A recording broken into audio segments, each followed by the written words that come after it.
भाजपच्या कार्यकर्त्यांनी प्रचंड गोंधळ घातला आणि मंत्री अतुल सावे हे मागच्या दाराने निघून गेलेत। कार्यकर्त्यांकडे दुर्लक्ष करत अतुल सावे यांनी काढता पाय घेतलेला आहे।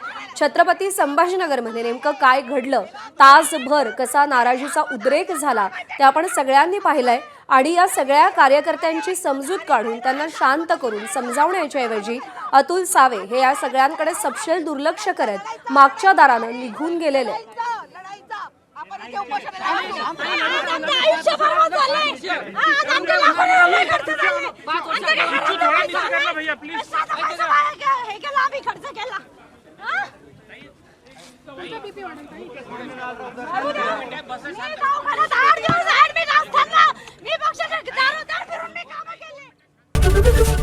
एबीपी माझा, उघडा डोळे बघा नीट।